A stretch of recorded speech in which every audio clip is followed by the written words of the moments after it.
उनके पास फुर्सत नहीं है और वो सिर्फ निजी हमले कर रहे हैं। हमने अपने मंच से किसी की आलोचना नहीं की, आप सभी ने देखा। ऑर्डिनेंस फैक्ट्री सर्विस में थे और इन्होंने जब इनको सीवीसी ने भ्रष्टाचार के मामले में इनको पकड़ा तो इन्होंने तुरंत वीआरएस लेके रिज़ाइन किया और वहाँ से इन्होंने अपने कोचिंग इंस्टीट्यूट स्टार्ट किया है।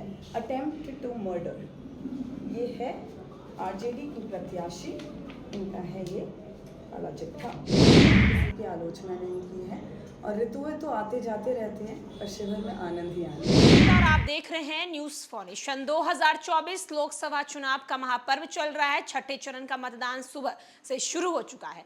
एक तरफ जहां आपको न्यूज फाउंडेशन की तरफ से बिहार के 8 लोकसभा सीटों की तस्वीरें जो है वो हम लगातार दिखा रहे हैं, तो वहीं दूसरी ओर हम शिवहर की प्रत्याशी लवली आनंद की बेटी सुरभि आनंद क्या कुछ बोल रही है, उनकी बातों को भी सुनवाते हैं। सुरभि आनंद का कहना है कि कभी भी मंच से उन लोगों ने किसी की आलोचना नहीं की है, सबका साथ सबका विकास का हमेशा से नारा लगाया है। चलिए हम आपको सीधे सुरभि आनंद की पूरी बातों को सुनवाते हैं कि उनका क्या कुछ कहना है लोकसभा चुनाव को लेकर। उनकी मां लवली आनंद के लोकसभा चुनाव सीट शिवहर से लड़ने को लेकर पूरी बात आप लवली आनंद की हम आपको सुनवाते हैं।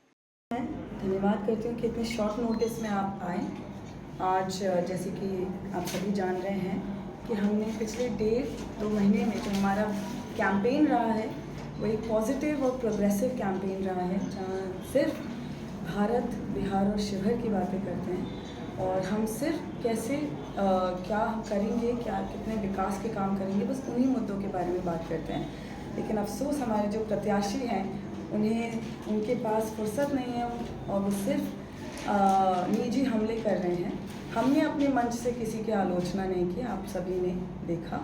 लेकिन कुछ ऐसे मामले आए हैं जिसकी वजह से मुझे आज ये प्रेस कॉन्फ्रेंस करना पड़ रहा है, क्योंकि बार बार इन्होंने हम पर निजी हमले करके मजबूर किया, प्रोवोक किया और पोक किया कि हम अपने पक्ष की बात रखें। इसीलिए मैंने ये आज आपके माध्यम से मैं इनके बारे में कुछ जो बातें आई हैं उसके बारे में बताना चाहूँगी। आप सभी लोग जान रहे हैं कि अभी क्योंकि इनके पास कोई मुद्दे नहीं हैं, इन्होंने हमारे फ़ोटोज़ तक को यूज़ करके उसको अपनी मनोहर कहानियाँ उस पर बना के, मनगढ़ंत कहानियाँ बना के उसको प्रेजेंट कर रहे हैं।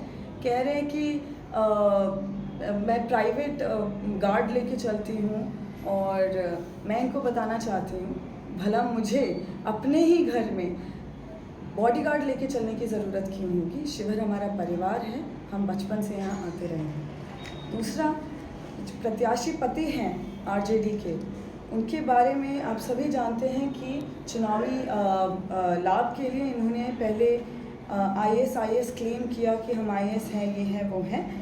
मगर मैं बताना चाहूँगी कि उन्होंने खुद ये बात को, मतलब ये जो उनका है ये पर्दाफाश हो गया था, पता चला था कि आईएएस नहीं, इंडियन ऑर्डिनेंस फैक्ट्री सर्विस में थे और इन्होंने जब इनको सीवीसी ने भ्रष्टाचार के मामले में इनको पकड़ा तो इन्होंने तुरंत वीआरएस लेके रिज़ाइन किया और वहाँ से इन्होंने अपने कोचिंग इंस्टीट्यूट स्टार्ट किया। और इनका जो कोचिंग इंस्टीट्यूट है मैग्नम आईएएस, आज मैं उसके बारे में कुछ बताना चाहूँगी। आप सभी जान रहे हैं, ये हर जगह प्रचार कर रहे हैं कि फ्री एजुकेशन दे रहे हैं बच्चों को, लेकिन हमें जो इन्फॉर्मेशन मिला है मैग्नस आईएएस के बारे में, जो ये और जो प्रत्याशी पति हैं आरजेडी के, वो और उनके बेटे चलाते हैं, ये आप देखेंगे गूगल रिव्यूज़ हैं।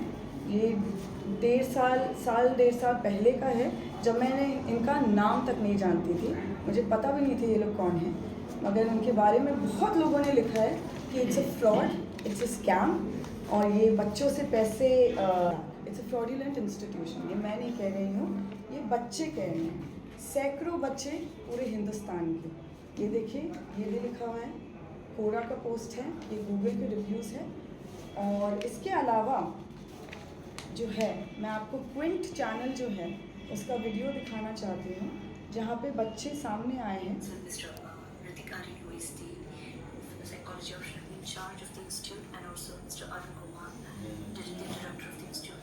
Both of them were successful in convincing me to opt their goals for the quality of their goals.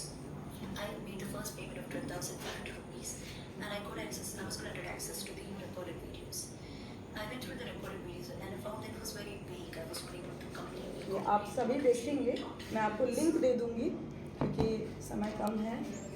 और इसमें लिखा हुआ है the worst decision I made in my life because they took my money and it's a fraudulent institution। आप इनका Google review देखेंगे, आपको कुछ अच्छा मिलेगा नहीं इनके।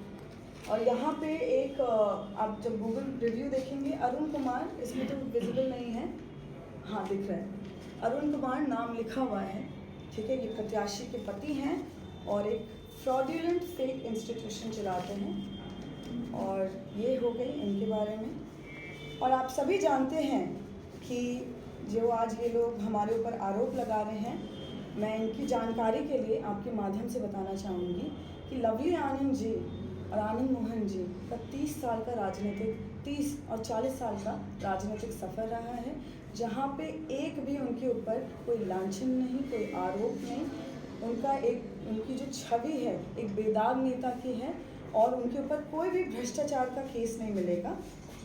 और ये मैं नहीं कह रही हूँ, इलेक्शन कमीशन में जो हमने एफिडेविट सबमिट किया है उसमें भी है नो क्रिमिनल केसेस। इसके अलावा ये जो है, लेकिन ये शायद ये लोग नहीं जान रहे थे, तो मुझे लगा कि मैं आपके माध्यम से इनको बताऊं। वहाँ पे भी 0 लिखा है। पर अगर आप कंपेयर करेंगे जो हमारे आरजेडी के प्रत्याशी हैं उनके बारे में, अगर आप उनका कंपेयर करेंगे, ये उन्होंने एफिडेविट सबमिट किया है जिसमें आप देखेंगे कि इन्होंने लिखा है, कबूला है कि इनके खिलाफ 2 संगीन आपराधिक मामले हैं।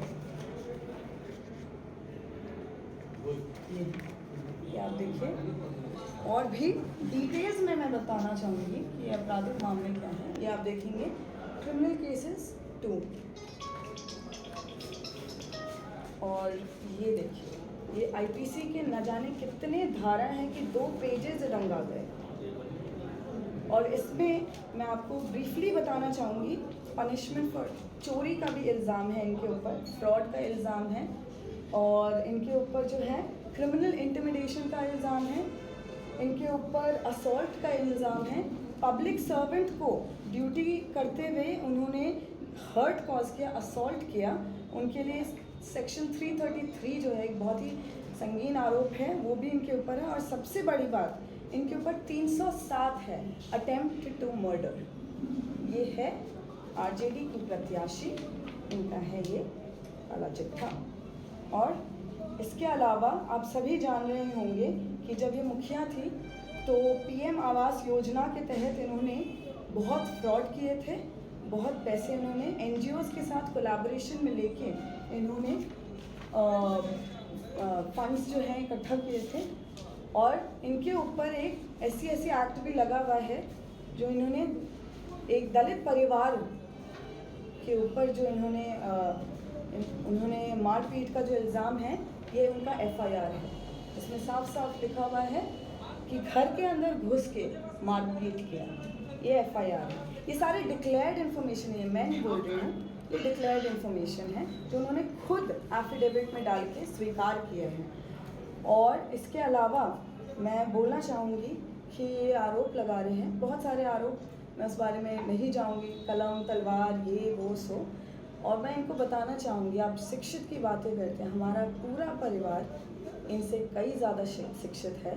हमारे परिवार में डबल डिग्री होल्डर है, चाहे वो मेरी माँ हो, मेरे पिता हो, मैं खुद एक अधिवक्ता हूँ, मेरे हस्बैंड एक सिविल सर्वेंट हैं, वो एक ऑफिसर हैं क्लास 1 रैंक के, मेरी भाभी डॉक्टर हैं, मेरे दोनों भाई टॉप स्कूल और यूनिवर्सिटी से लंदन से पढ़ाई करके भी आए हुए हैं। तो इस बारे में हमने काफ़ी डिटेल्स में बताया। बस आज मुझे ज़रूरी लगा कि इन्होंने इतने निजी हमले किए, तो डिफेंस में मुझे आना बहुत ही ज़रूरी लगा।